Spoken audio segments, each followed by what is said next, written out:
everyone, and welcome to the Medium Frequency. Tonight, I am so excited and honored to have our special guest, Larry Eissler III, joining us. Let's go ahead and bring him on up. Hi. Hi, how are you? I'm doing really well. How are you? I'm great. Good. Well, let's dive right into it. Can Sure. you tell me, there's a lot of people that I've been talking to about you Oh and no. what you do, Oh no. and they're fairly new to the paranormal. Sure. So, can you tell me what first drew you into the paranormal? Okay. What drew me into the paranormal originally was proving that it was fake. I failed miserably. 16 years later, I think it is now, 15, 16 years later, I'm still doing it. Obviously, I did not achieve my original goal. Uh, Quite the opposite. Now I'm very in the firm believer category. Um, when I first got into it, I want to say it was the end of 2009. So yeah, just about 16 years now. Holy cow! I was on web forums, because this was long before paranormal Facebook. So you had to go to a website, a web forum to talk to people in the paranormal. And I got hooked up with a team on there. They got tired of me always, dismissing their stuff. And they're like, listen, you're going to go out with us and we're going to investigate. We're going to show you this is real. And I had a lot of first experiences that night. And here I am, still doing it. Wow. Yeah, that being able to turn someone who in the beginning is very much like in the belief that things are false, to have that like switch around is pretty amazing. Yeah. Um so what was the defining moment that confirmed to you that the paranormal existed within that, well, within any experience you've had? Well, a lot of the times, the simple things, whispers and EVP and EMF and that kind of stuff, it's very easy to explain that stuff away. Um, and when there's a shadow standing in front of you blocking the light of a doorway, and that's not a person, and you're just watching it stand there, and you're like, oh, what the hell is that? Okay, it's still there and it's gone. It just disappeared without moving. It gets to the point where you're like, I can't explain this anymore. Like, ah, ah. and Yeah, I and mean, that makes everything sense. looks different from now on. Right. So, So, with the paranormal, how do you perceive spirits or energies? Do you usually see them through sight or sound, emotion, vibration, or is it like an intuitive thing, or is it all combined for you? it's mostly all combined. If I had to pick one, it'd be intuitively. Um, it's one of those things where it's like you're kind of looking around the room and you're like, ooh, I don't know what that is, but that's bad. I don't like that. Or like, oh wow, something's really nice over here. I like this spot. And then slowly, other things will start popping up. You'll see the shadows, you'll see the little streaks of light, sometimes hear things, but most of the time it's just a reaction from my body of, ugh, I don't like that. Most of the time it's I don't like that. Most of the friendly stuff, they're just like, oh hey, I'm here, I'm gonna talk to you, and then they don't mess with me. It's the dark stuff that's like, hey buddy, eh. They like to mess Yep. with me. Have you ever tried using your body as a pendulum when you've gone into different locations before? I haven't, but I've watched my friend Diet do it. And it's very fascinating. But because I have a lot of muscular and joint issues, like I'm always worried that like a knee is gonna give out and then I just collapse to the floor. So I'll stand back and let everybody else do it. That makes sense. I've seen it done a couple of times, and it's interesting because I'm very much into um using tools as much as I use mediumship and other formats, but I always Mhm. found the body pendulum thing to be like super interesting. But even for myself now, I can't. I can't really do it because I have arthritis. So, Sure, sure. oh That man. kind of stuff does play a role. Yeah. You're trusting your body to move naturally, but if your hips don't bend a certain way, or your knees don't bend, or your ankles pop every time they shift, like it's gonna interrupt the flow of energy, and it's not gonna work right. Or you'll fall, and then you'll get hurt, and then that's not good. No, no, it's not. Um, do you feel that the metaphysical and the paranormal world are linked? I do. I think there's a lot of overlap. Um, more so, more so than the metaphysical side thinks, I believe. I think the paranormal is very welcoming to the metaphysical side. I work with a lot of mediums, and it's about utilizing them the correct way. Like for Diet, I always abscond with Diet. I can't say the K word because Facebook doesn't like that word. When you're giving little kids a nap, you can't say that word. Don't say that word. I abscond with Diet. She doesn't know where she's going. I'll go to her house, or I'll make her meet me like 5 minutes away, and we'll drive to a location, and she just wings it. Doesn't know anything about it, and all of a sudden, I'm sitting there behind the camera trying to hold a poker face because, oh my god, she's hitting on everything. It's freaking amazing. And then she's hitting on history and names and characteristics and personalities, and it's like, okay, so you take this information and then you add it to the history, and then you use something the psychic said, and maybe that's an unknown fact. Well, now you can start looking into that fact now to see if there's other points in the archives and the history and the journals and all that stuff that might be able to corroborate that. And I've had that happen quite a few times, where something a psychic said in a slew of 10 different things, where 9 of them were historical fact, that 10th thing, just by going back and looking for that specific thing, I was able to find references to it. Oh, that's So cool. there are ways the paranormal can utilize the metaphysical side, and there are a lot of people that do it correctly. For some reason, there are a lot on the metaphysical side that don't want to play with the paranormal, and I don't know why. Maybe it's I do. maybe they're scared of It, the dark. I don't know. I think it's because a lot of people in the metaphysical communities, there are some of us that do paranormal, obviously, but then Mhm, there are some of us that kind of withhold from that because we've either seen teams that have utilized things incorrectly, or mhm. our gifts are taken advantage of, or Sure, it might even be like our systems of belief that end up being um within a group setting where like we don't have the specific capacity to be able to be involved with those because of guidelines. But sure, I think that the paranormal and the metaphysical really should be more combined, and that's why I wanted to start this show to begin with. sure. I think for those on the metaphysical side that are a little hesitant, my question would be, if you're buying a brand new car and you test drive the first 2 cars out of 5, and you don't like those 2 cars, are you just going to walk for the rest of your life now? No, find a different car, find a different team, find somebody else to work with. Just because you struck out on the first 2 doesn't mean that you're going to walk from now on. Go get a different car. There are a lot of teams out there, and a lot of teams that do it correctly, or some that are open to learning the correct way.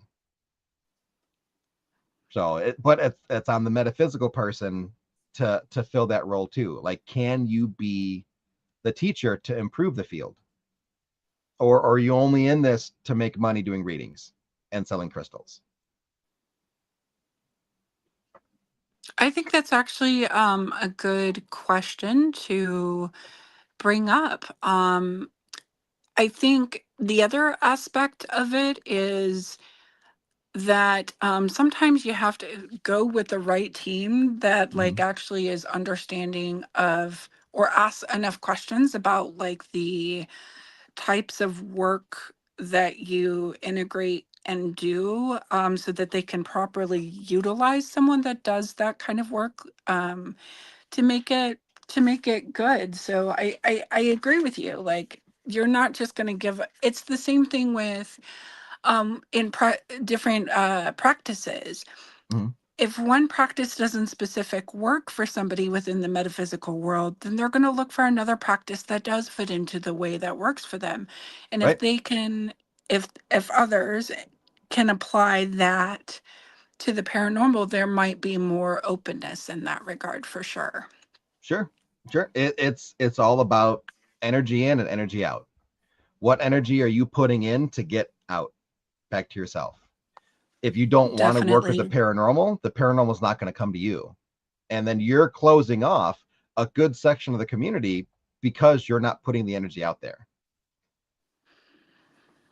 And I think that within that, like, I think that when paranormal and metaphysical workers can team together, there can be like even more really cool, fascinating, like you said, details that come up in these kinds of events. And Mhm. you can create a lot of healing for people too on both sides, I feel.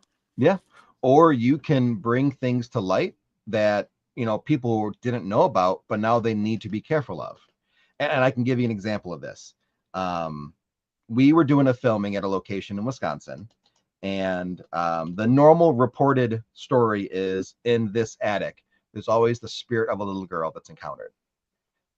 It's seen in the window and people interact with it upstairs, but that's about it. So I went and did a filming with a psychic, and as soon as we walked up into the attic, she's like, "There's a shadow figure here that's impersonating a little girl to make people drop their guard, and they do it all the time." And then now that the ruse is over with, people are starting to pick up more on the shadow figure and not the little girl now. So it changed the encounter because the ruse is over with. And now the owner of the location has a better idea of what's up there and can warn people, hey, you might see a little girl. It's probably a shadow figure messing with you. So be prepared because it will hurt you, which is another Yep. story. Another story for another time.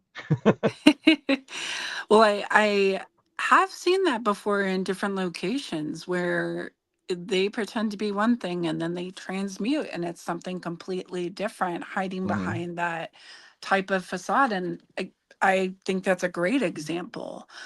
Um, what would you or who would you consider one of your greatest teachers in your understanding of um the paranormal and then within the Hmm. metaphysical stuff as well?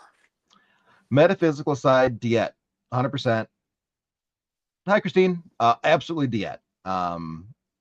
She's been telling me for years, you've got gifts, right? I'm like, no, the hell I don't. I am as sensitive as a rock. She was right. Hmm. So, but she doesn't like teach me. She waits for me to come to her, and then she goes, okay, let's discuss this. And then all of a sudden I go, oh, I got learned it did. Okay, well, but she is an actual like metaphysical teacher though. Like she actually does do that.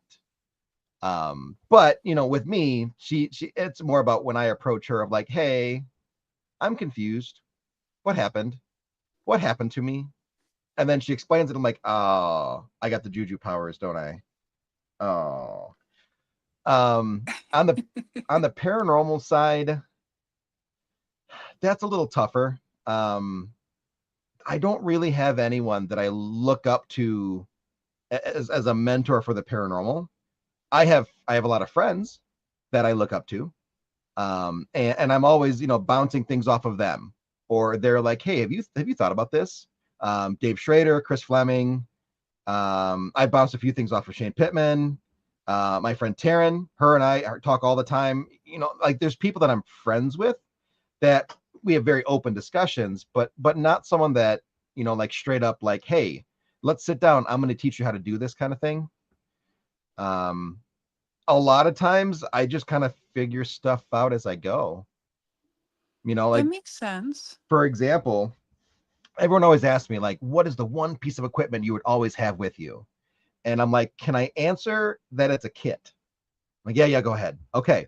Spirit box, JBL speaker, deck of cards. That's it. That's all I need. So why the deck of cards? I'm curious. because everybody likes to gamble and everybody That's likes true. to play blackjack. So all these spirits from the 17, 1800s, they know what cards are. 1700s, they might not know what blackjack is, but they know what the cards are. You just have to find the game that works for them. So, there are a lot of locations I've been going to where, everything's kind of dead. And I'll pull $1 out of my wallet and I'll be like, if you beat me 5 hands, this dollar is yours. And lo and behold, that spirit box starts talking. And you'll get hit and stay and card and all that. They'll give you straight answers. I'm 0 for 4. I've lost $3 and €1 to spirits because they cheat. They cheat. But I would have never discovered that if I didn't just wing it and try stuff. No one told me like, hey, you should try a deck of cards. It was, what can I do outside the box? Okay. Well, I have 14 decks of playing cards because I collect them. I have this really ratty pair that I used to play with all the time. All the edges are kind of worn and I don't really care if they get destroyed. I'm just gonna try it. And we originally started with, what's this card? What's this card? What's this card? And then we went to a place where there was gambling in the storyline. It used to be an old gambling parlor and a speakeasy and all that stuff. And we were down on the old poker table and we're just like, okay, put this card down. What's this card? What's this card? What's this card? So we put down, I don't remember what the cards were, but they added up to 21. And the spirit box said blackjack. And we're like, do you want to play blackjack? Yes. Okay, here we go. And then now all of a sudden I'm doing it all the time. So, I kind of just let things develop on their own and try new things. And there just really isn't anyone I necessarily look up to, I guess. Oh, okay. Thomas, can I swear on your show? Yeah, I'm Okay. fine with it. Thomas, this is bullshit. Listen to this. So we're at the Monroe House, and it was for an event that I was a part of, and everyone was kind of like on a free roam kind of thing, and I'm by myself at the Monroe House by myself, and I'm just chilling in one of the rooms. It is these 2 large chairs and a table in the middle, and it was just bright enough to be able to see the cards. So I'm like, I'm gonna play blackjack with the spirits, and I'm winning. I'm freaking winning. I'm up 2 games to 0, and I'm like, I'm gonna keep my dollar. Brittany walks in. And immediately, as soon as Brittany walks in, the spirit box goes, cut. And I'm like, they want you to cut the cards. Okay, cut the cards. Again. Cut the cards again. I deal the cards out. They get 21. Just like that. And I go, you fucking cheated. The spirit box laughs. I'm like, this is bullshit. Bullshit, you cheated. And they won. And they won. They won the next 5 hands, and I lost my dollar. They cheat. Every time. They cheat. Nope. I'm gonna try that on one of the next investigations that I Mhm. get a chance to go on or do. I'm gonna try playing cards with them and see how that goes for me. One thing Because that I want to try, and it's going to be during my absconding with Diet. I'm going to blindfold her, and I'm going to see if we play blackjack, what the spirit tells her to do. She can't see the cards. She doesn't know what we have. So right. are they going to tell her to hit or stay? Or are they going to tell her to split if it's appropriate? That's kind of funky. That's kind of funky. But it could be really freaking cool. And Yeah, I'm what better curious to see evidence what of an happens. intelligent response than a blindfolded psychic beating you at blackjack? I love that. You're gonna film that, right? Probably. Maybe. I don't know. A lot of times I don't film stuff because I'm just having fun. I film so much as it is now. I'm filming all the time. And because I'm filming, I don't get to investigate very much. I'm always like hey, I'm kind of getting this question, you should ask this kind of thing, but I don't get down and dirty into their investigating all that often. So like when I get to investigate, and the house always does win, when I get to investigate, a lot of times no one's running camera for me. So it doesn't exist. That's the sad And reality of being the filmmaker. That does make sense. I wasn't sure if anybody else did filming for you guys on occasion or not. So Brittany will. A lot of the times, she runs my B cam, and she's very insistent that her and I switch out so that I can be in front, and then she'll run the A cam. Um, but when you're filming with so many other people, a lot of the times it's just we're both filming now, and the other people are in front. Or I'll be like, no, no, no, no. The spirits want to talk to you. That's what they said. I'll put your camera on a tripod. You go and do the thing. I'll just film. So that's why, whenever I release reels, I'm not really in them because I'm making sure they look good and they sound good. And we get great stuff, or we get really funny things. I don't know if you saw one of the last reels I just posted. Um, we're at this place in Indiana. It's called the Hope Chapel Guest House. Old chapel, just regular chapel. And in the basement, there's this really dark and dank boiler room. So the spirits are telling Brittany, like, hey, you need to come into the boiler room. And she's like, oh, hell no. And then she goes and does it. So we're in the boiler room, and we have a REM on the stairs next to the boiler room. And in the darkness, you see the REM next to us go off. In the darkness, you see her come forward and be like, oh, and then it stops. And then she makes this face of like, oh my God, did that just stop? So I mix that up and I cut it to that TikTok sound where it's like, I'm just a baby. So when she comes out of the darkness and going, oh, it's that going, I'm just a baby. I'm gonna have to look at that reel because I don't think I saw that one. I have so much fun messing with my friends. That's It is fantastic. it is if I don't get to investigate very often, I will find ways to make footage fun just so that I get the enjoyment out of it.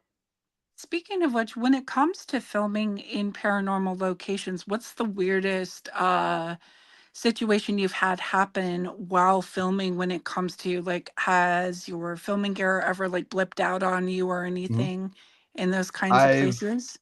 I've lost countless footage. I've so some cameras, it's got like a hard button to push. That's how Hmm. you start and stop it. There's no other way to start and stop. I've literally been sitting there and I heard the camera go beep because something pushed that button. And I'm like, the hell, man, you just turned my camera off. I've had SD cards be corrupted to where the whole card's garbage now and all the footage is gone. Um, when we were filming our last episode of Expedition Entity at Broadhead Manor, we were on the third floor, which has some dark, spooky stuff. There is a shadow up there, and he's a jerk. I have this big vest, and it's got this big like waist pad, and in right where my kidney is, I felt a finger do this, but it Ooh. was covered by like 5 inches of waist pad.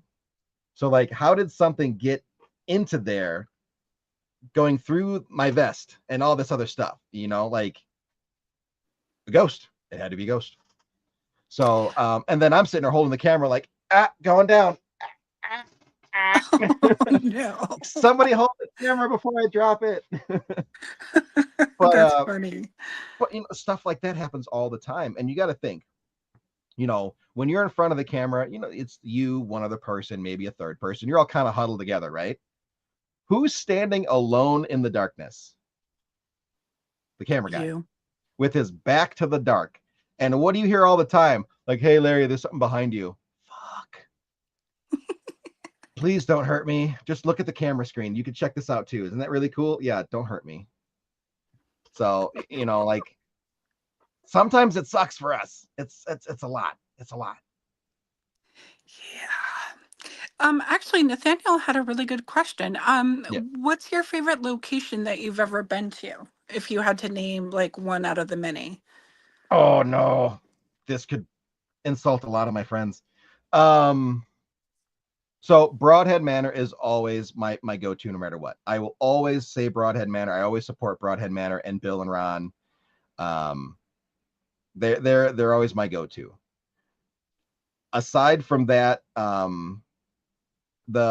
we just started investigating the Hope Chapel Guest House in Indiana. We're going to be going back there a lot. That one will be a favorite if it's not already a favorite. That place is really, really awesome. I really like the Rhodes Hotel. Waverly is a given. Everybody likes Waverly. Um, Yeah, yeah.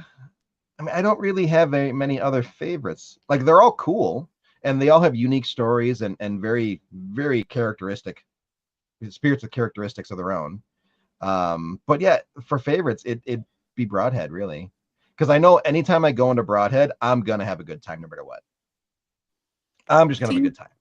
now I have to go to Broadhead because everybody, Mhm. is saying that it's so amazing. So now I got to go. Yep, you definitely do. You definitely do. So another question that uh I have is, what is your opinion on the difference between a haunting and an energetic imprint or residual echo in your experience thus far? So the textbook answer would be intelligence. Mhm. Residuals and imprint, there's no intelligence there. They're not going to interact with you directly. You might capture them doing something, but you're never going to get like the straight response.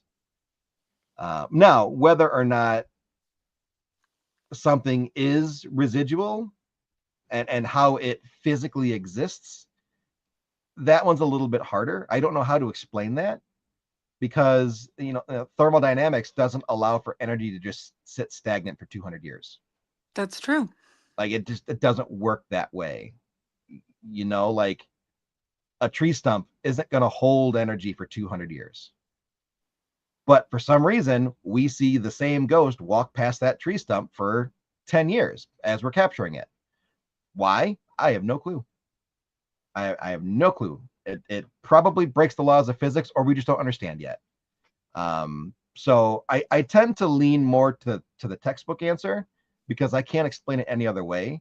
I just know that it residual doesn't work scientifically. I just don't have a way to explain it otherwise. That makes You know. sense. Um, okay. Let's see here.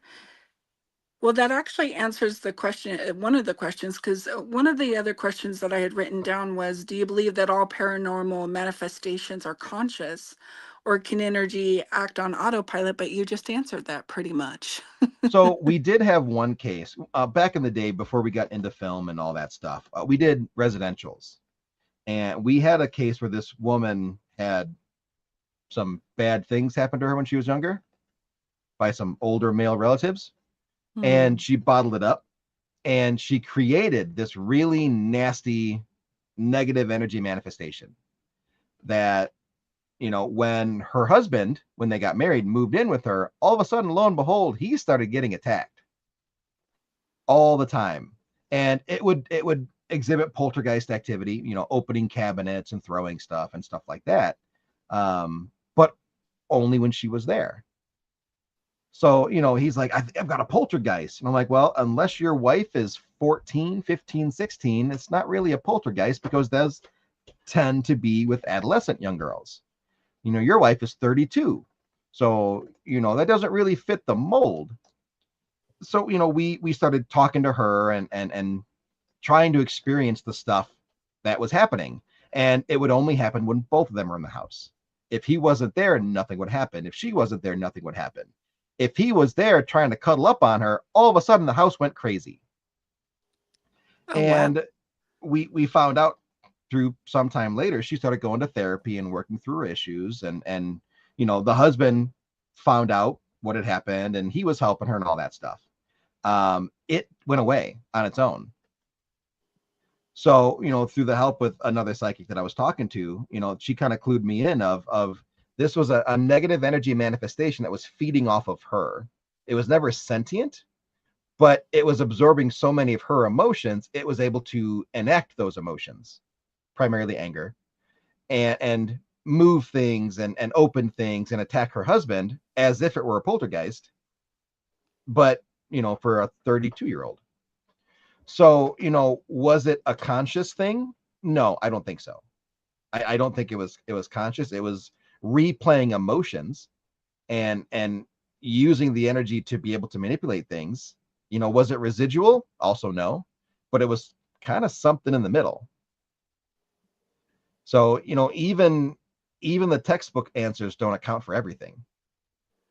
I would agree with that. I have had specific residential home where I had something similar happen along those lines with a younger girl that had manifested some things in that direction due to things that she went through that were traumatic. And her Mhm. mom had actually reached out, and some of the stuff didn't make sense until we went to the actual location and we were able to pull it together. So I've seen it myself, but I've heard about that kind of thing multiple times from different people. Yeah. So I do believe it very strongly. It just doesn't fit the textbook that we're all given. Everything's got to be scientifically proven. It's got to this, it's got to do that.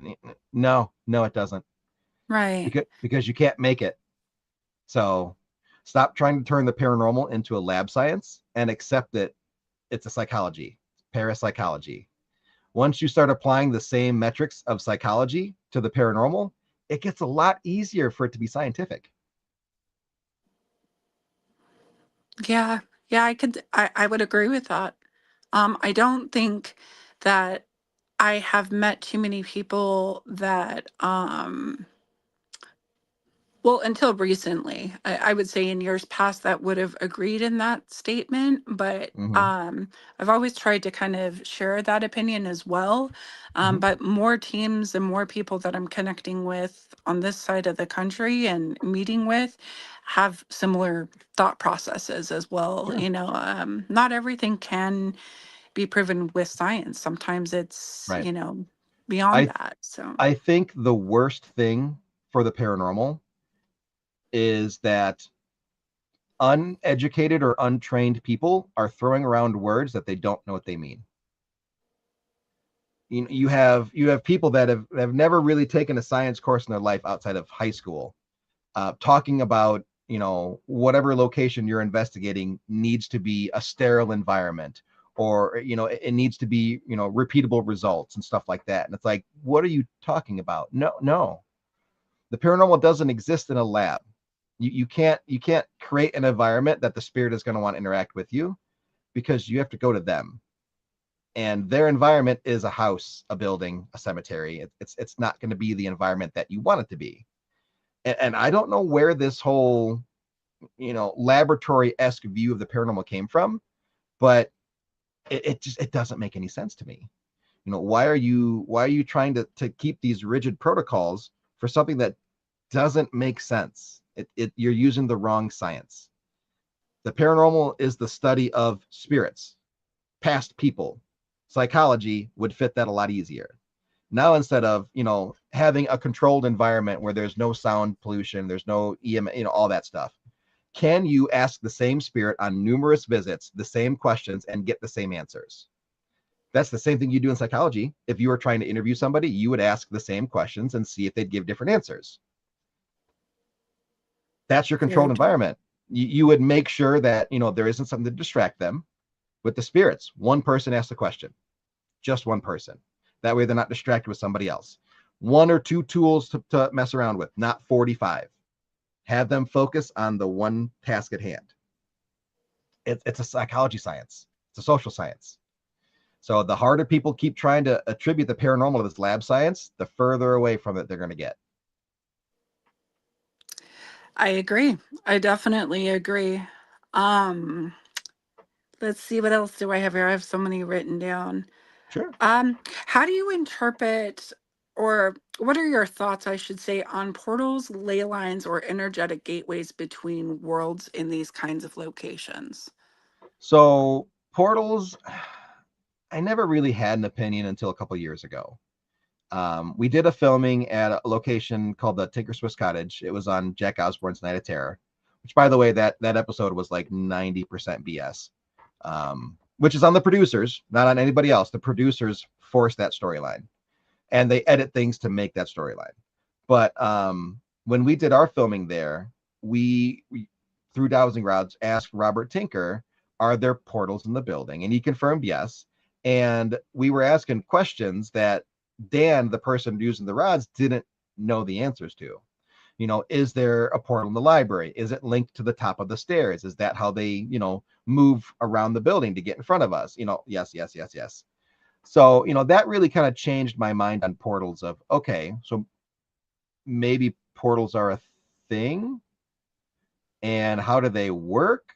Um, I don't know yet. I'm still kind of figuring that one out. Ley lines, I do think are a thing. Because I know that goes back thousands of years with many other civilizations too. You know, a lot of monuments and stuff like that are situated on ley line hotspots. You know, so there has to be something to it. I don't know. I'm just a dude with a camera, but you know, I think there is something there. Um, because you know, to me, it would make sense that in certain regards, energy would collect in areas, and it would flow relatively like a river, depending on, you know, what's surrounding it. So, you know, it makes sense. I can't prove it, but it sounds good.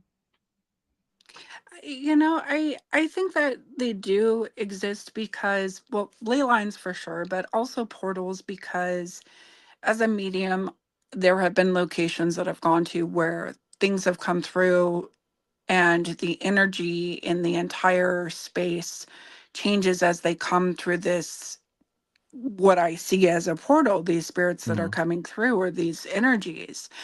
And what I've found is like sometimes some people attribute them to hot and cold spots, but it's actually more, I don't know, for me, it's more like an electricity, more like an energy that you kind of see, like, you know what the aura, how they describe like the auric field of a person? Mm-hmm.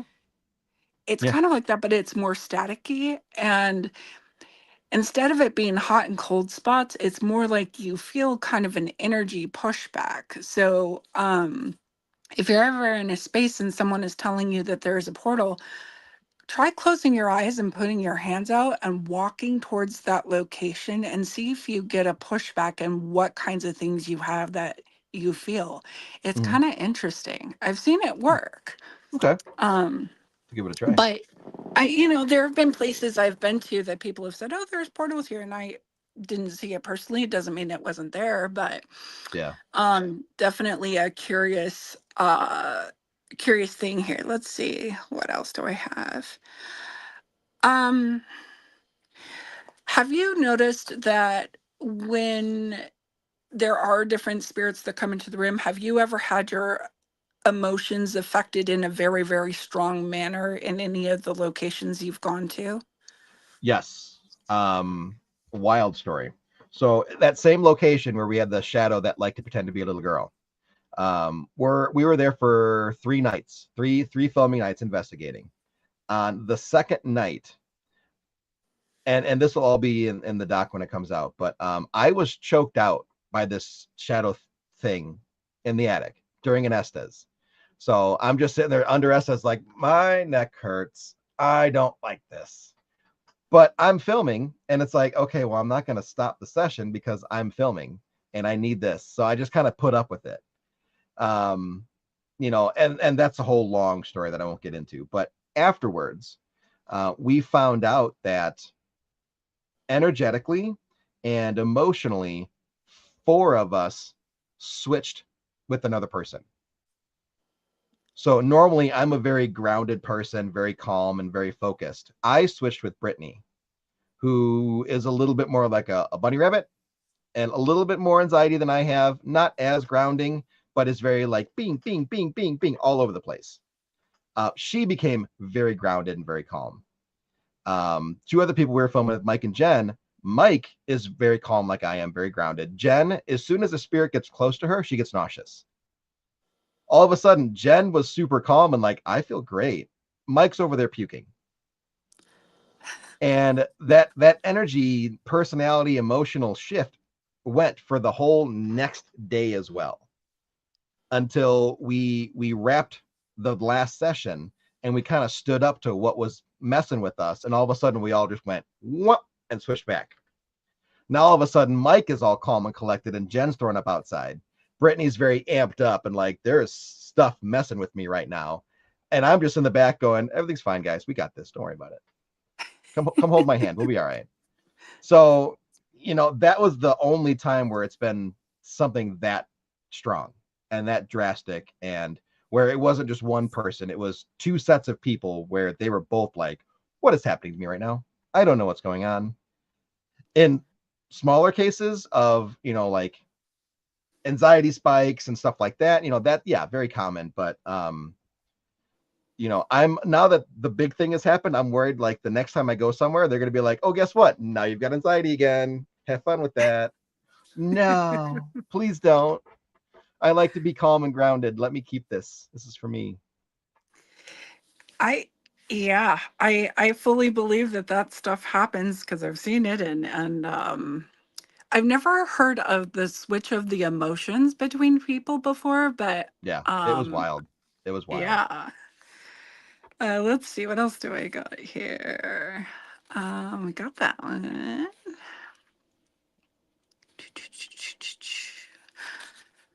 Well, I mean, here's one.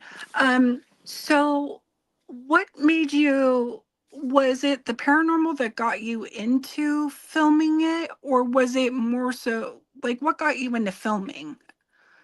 So originally, and this was back in like 2011, maybe.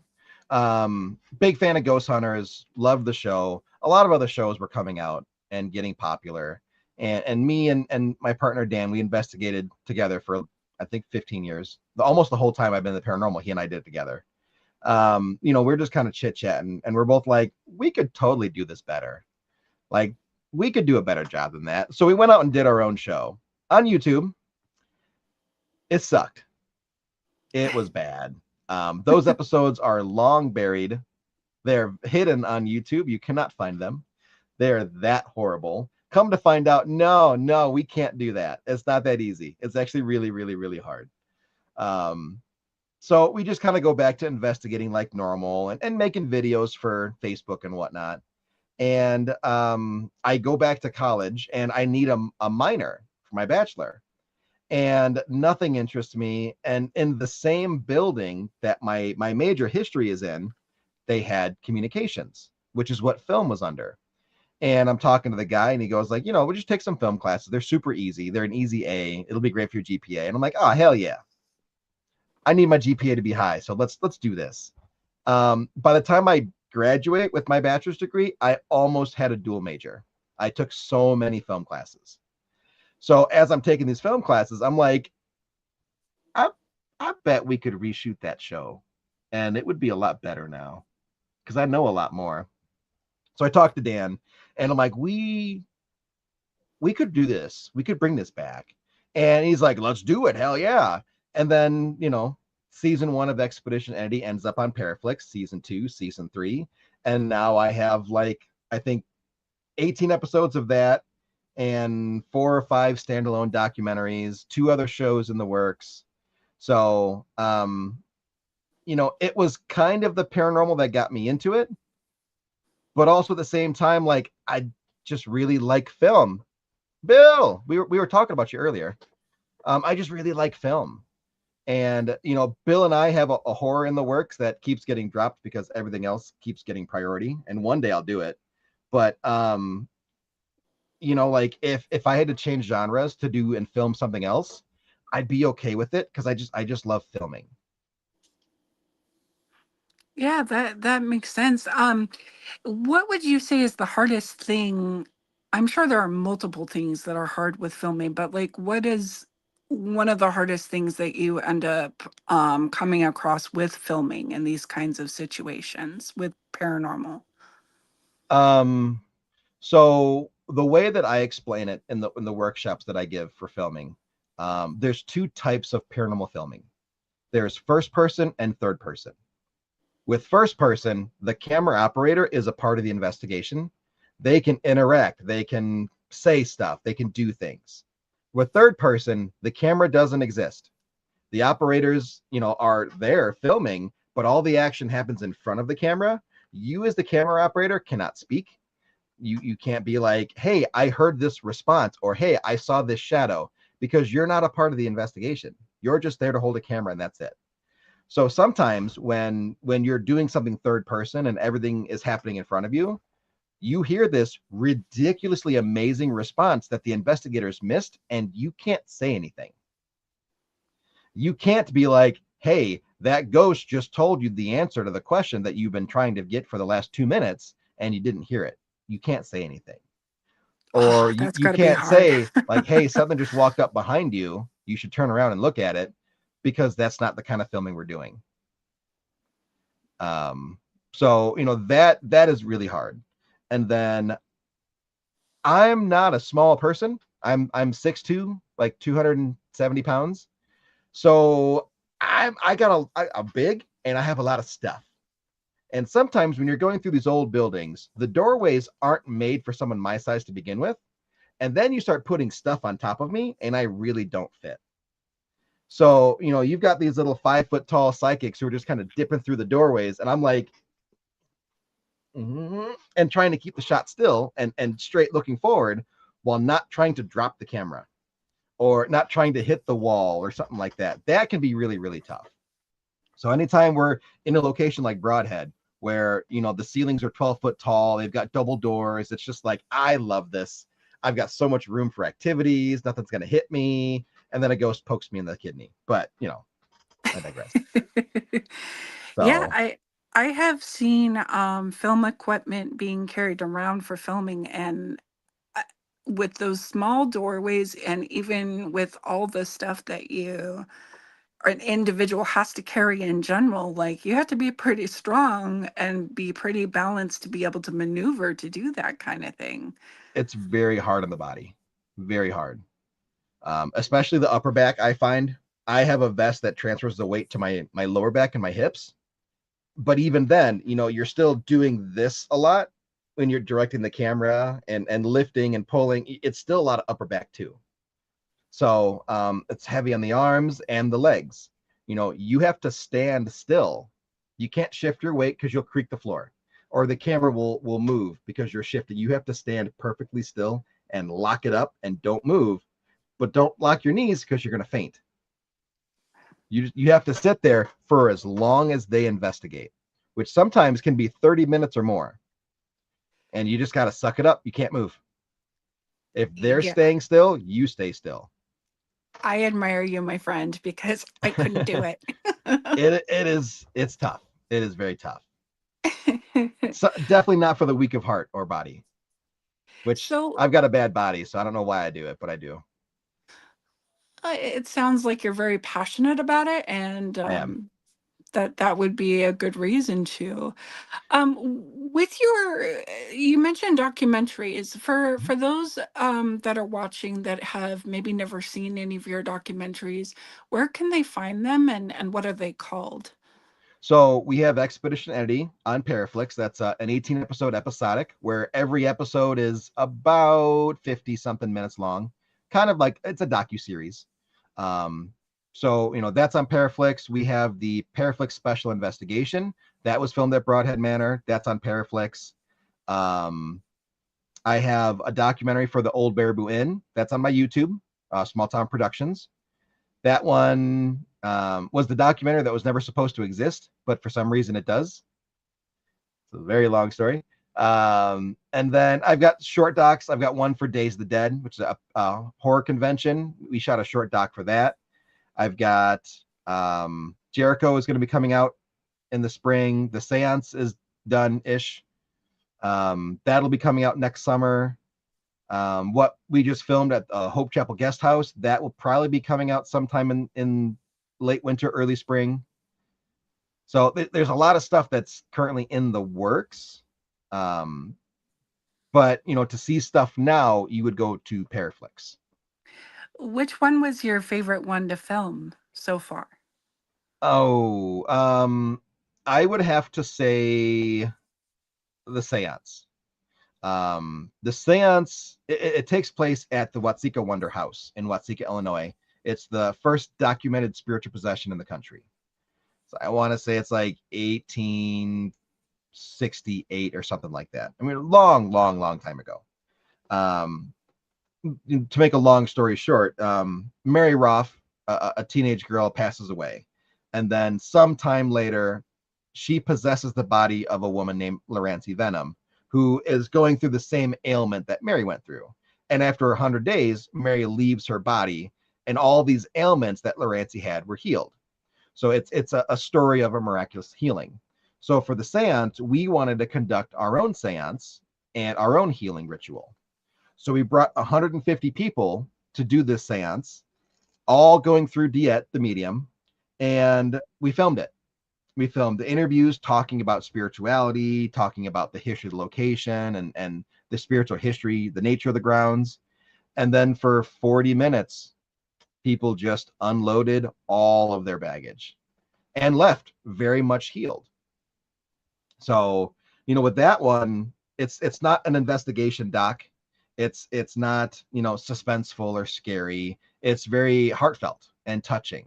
And some of the people that did do the early screenings, friends of mine that are involved in film, they were blown away by the colors in the interview, or the choice in music and the sound design and stuff like that, or how we did the set design for the seance.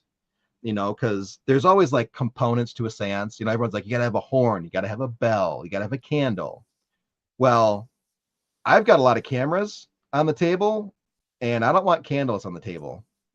So we can't have candles on the table. So we got those little flicker LEDs, but we need to have candles. We need to have fire. What do we do? Oh, we could use tiki torches. So we used tiki torches to light up the crowd, and it really had this beautiful orange natural look to it that really visually sold the seance. So all of those things combined really made the seance, my favorite product to date. On the spooky paranormal side, that's going to be Jericho.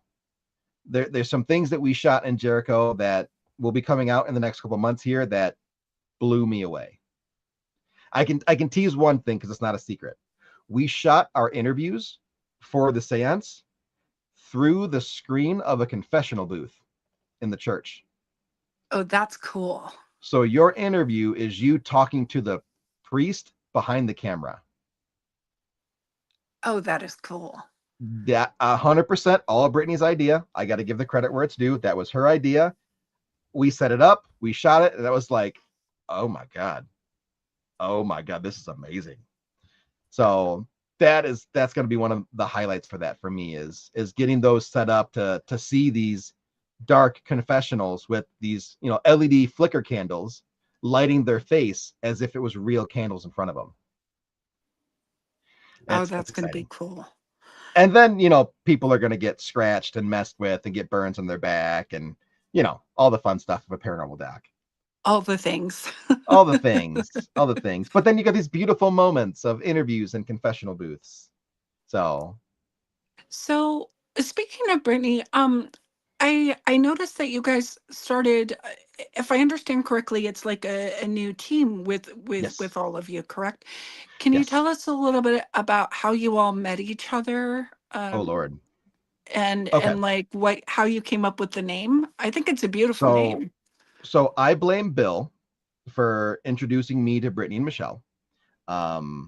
It was a David Childers event, September 15th of last year. And it's like, hey, you should just come up and meet these guys. I'm like, all right. I got free time. And Brittany and I have been best friends ever since. So 100% Bill's fault.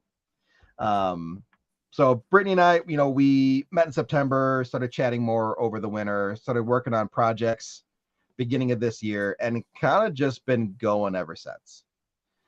Along the way, I met Cindy, who is the other co-founder for our new team.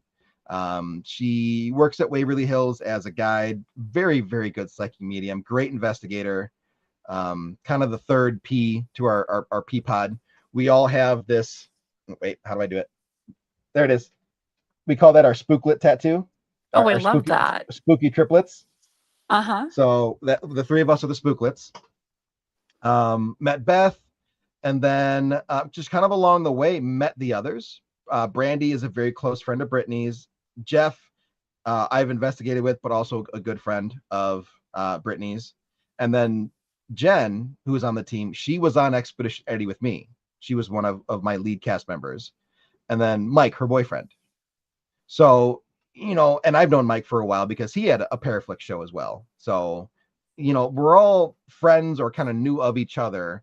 And when Brittany and I came back from Ireland, we wanted to kind of spin off from our original last group, Riverside Iowa Paranormal, because what we wanted to do was a little different from what Rip wanted to do.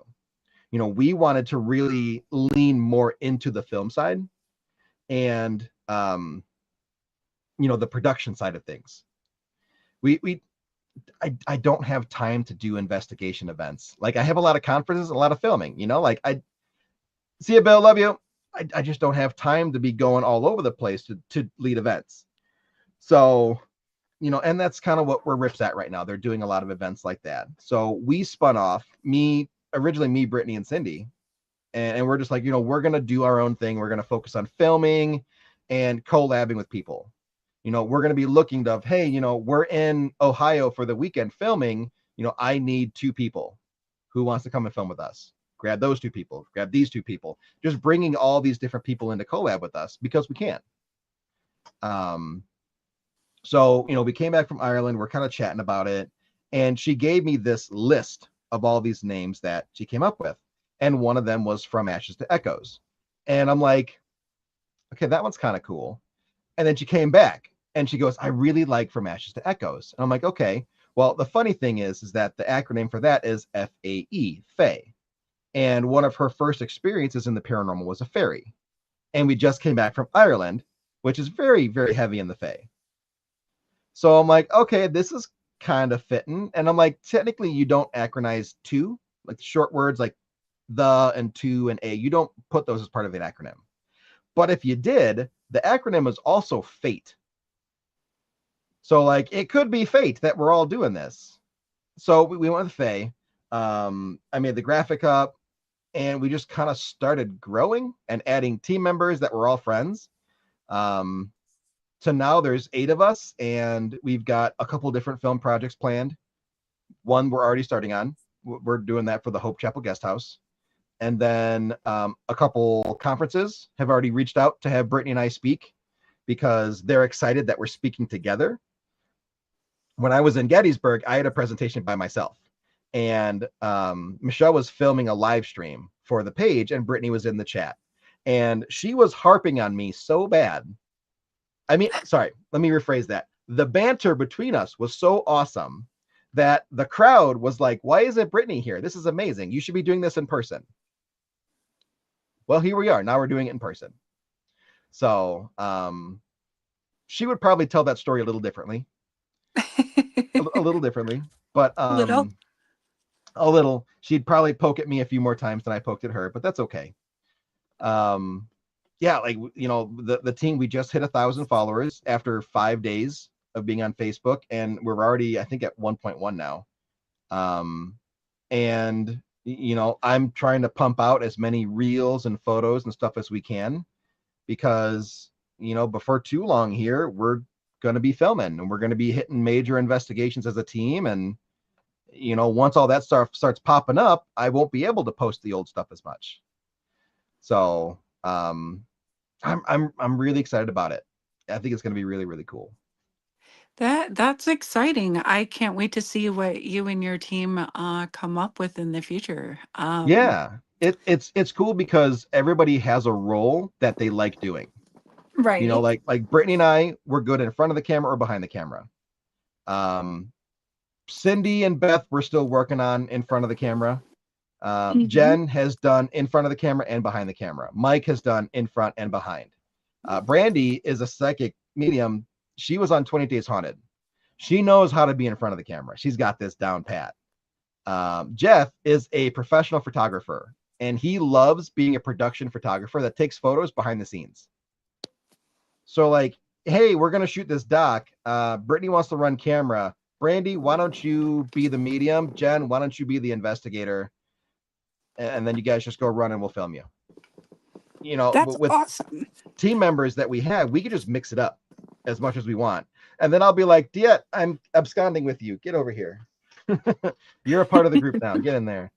And then the collab. You'd be like, hey, let's have Brittany and person X from Tennessee.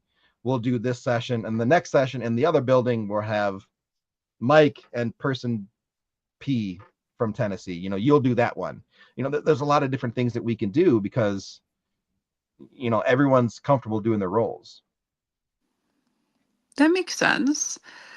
Um, what are some of the conferences that you have as well that are coming up that people can come and see you at? Oh Lord. So it's the end of the year now. Things are winding down. My last one for this year is Days of the Dead in Chicago. Brittany and I are doing a panel at 3 p.m. and then we're doing an after dark panel at 7 p.m. with a surprise celebrity guest. It hasn't been announced yet, and I can't announce it until it gets announced officially.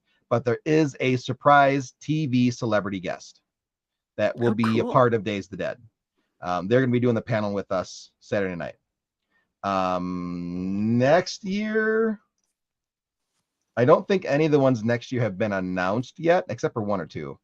Let me pull that up, and I can tell you which ones I'm in, if I can find it. Where is it? There it is. Okay, so for next year, of course, I'm doing Days of the Dead again in March and November. I'm a part of the planning committee that does the paranormal side, so I'm always there. Always, always, always. I'm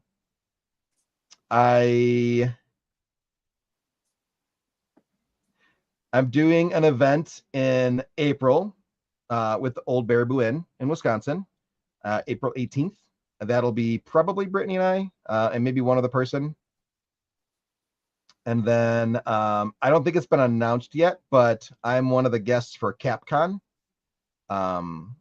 which is a cryptid con in northern Wisconsin. That one I'm looking forward to. And then, what is Larissa's called?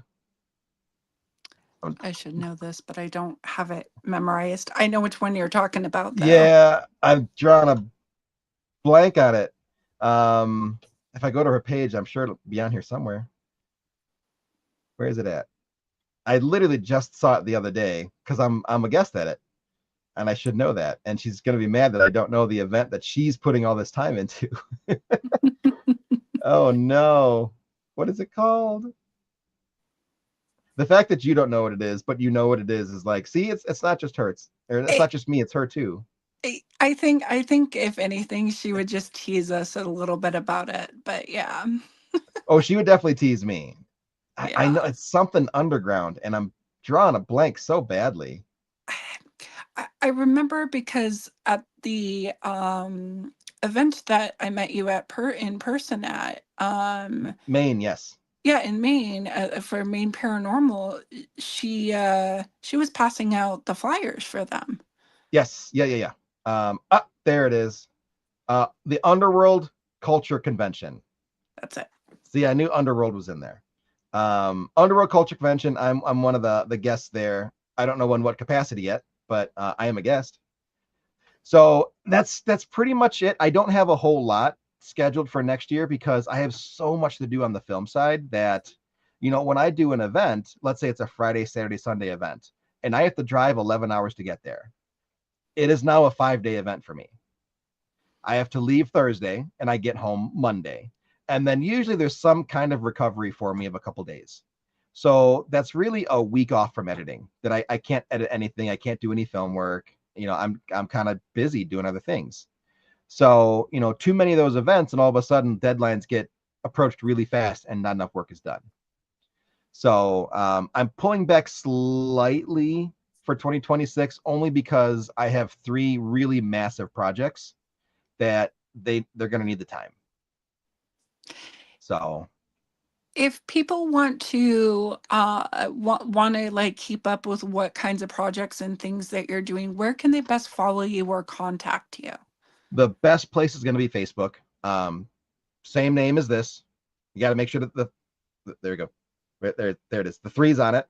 And then I've got a blue check mark. So, once you've got the name of the blue check mark, it's me. That's the best way to keep up to date with my stuff and then ask me questions. Just shoot me a message. It's fine. I have an Instagram. I'm not super active on it. It mostly just automatically posts the Facebook stuff, but I'm there. I recently just got my TikTok back. because I couldn't log into it for the longest time. So I'm starting to kind of regrow that and post more there. And that's really it. Like, Yeah, mainly Facebook. It's kind of the main drive. And I then think now a lot of the people Faye use Paranormal Facebook. page. Yeah, it's great for, you know, disseminating information and showing people really cool things and getting into groups of 100,000 people that you can be like, hey, what do you think this is? This looks like it could be a shadow. What do you think? So, you know, I'm fine with Facebook. Yeah, it definitely has some great avenues for discussions to go deeper. It can. It Yeah. can. But there's also echo chambers in the paranormal. So you got to be really careful. Ah, yeah. There are some groups where no matter what, it is paranormal. Even if you have a logical explanation, you can describe exactly what that is and why. It's still a spirit. And it's like, okay, this is gonna get me nowhere. And then the exact opposite. There are debunker groups that won't accept anything as a spirit.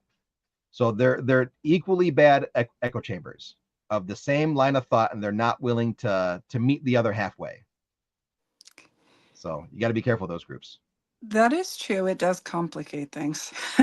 Yeah, you just got to do your homework and approach things, you know, very unbiased and level headed, and be like, okay, in this group, everything is a spirit. Nobody's willing to listen to a logical reason of why this is not a spirit. Maybe this group isn't for me. Yeah. Yep. I've been a part of a couple groups where the people just kind of like sit there and be all like negative every single time somebody posts something, and it's like, well, Yeah, why not dig a little deeper, you know? right. But well, cool. I really appreciate you being willing to come on the show and hang out with me. Sure.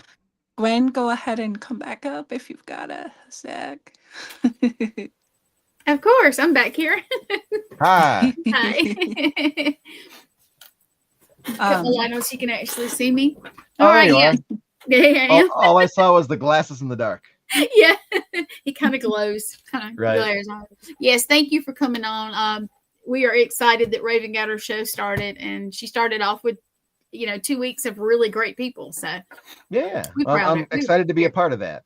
Yes. Anytime well, you want to come on one of the shows on the network, you are welcome. You got an announcement, contact Well, me. Come on. that's more of a, hey, are you free this date? Yeah. Or Well, hey, I will be in Wisconsin, so if you guys want to hang out and do what we there you all go. love to do, you know the place. So That's right. That's yeah, right. it's gonna be awesome. So And I'll be wearing my onesie eggplant pajamas. oh, with a bow tie. With a bow Well, tie. I have a really nice paisley purple tie that I think would match it really well. So I might Ooh. do like the long tie. Well, I've got to figure out something. So if you think of something for me to wear, Probably not the original idea we talked about in the green screen or the green Yeah. room. Probably. Well, that was a joke. Maybe not that one. You Yeah, do you, but maybe not that one. Yeah, I know. No, I'll probably honestly because they pick at me because I'm from the South. They call me Southern Spice. That's a whole story. But Okay. yeah, usually I'm like cold, freezing. But I stayed up north and traveling so much. Now I'm back home and I'm sweating, and it's like Well, 40. So it's the building at that time will be like 45, 50 degrees. yeah. So I'm It definitely will gonna be have a cold. onesie. I've just got to pick out which one. Yeah, and then layer up underneath it. Yep, layer up. That's what everybody and I got my little UGG boots already, so and socks. So You're set. You're ready to go. I'm just got to have enough room. I told I'm gonna go hang out with Raven a little bit when we go to the Salem Con, and so that's gonna be fun too. So I got what I've been busy all month, not all month, excuse me, all year basically, but it's been fun. Like I said, at Gettysburg, I was trying to get to talk to Larry. There were so many people, and it was chaos. I was all over the place too.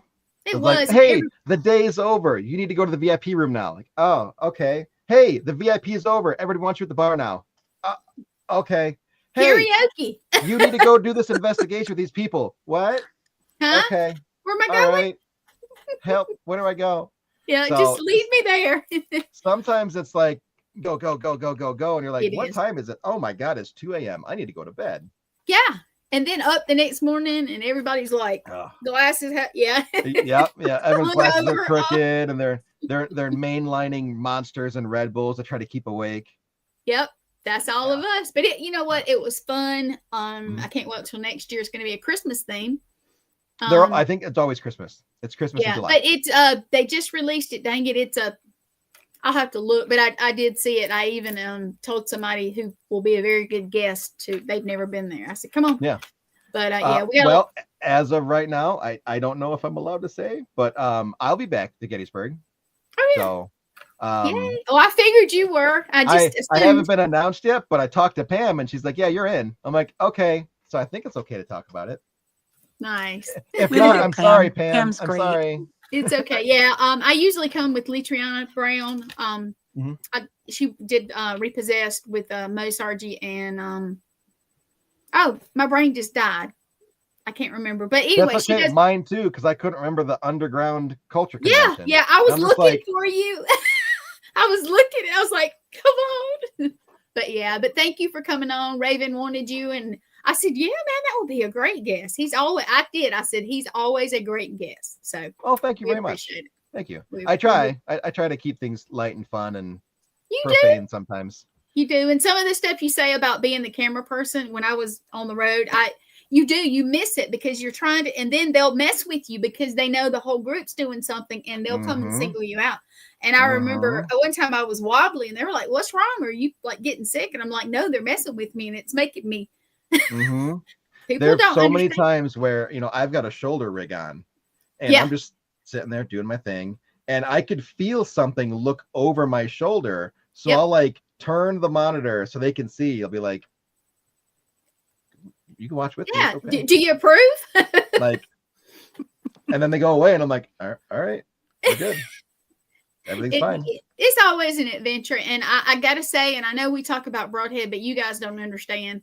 When you go to Broadhead, you either absolutely love it or you go, that was cool, and you never come back.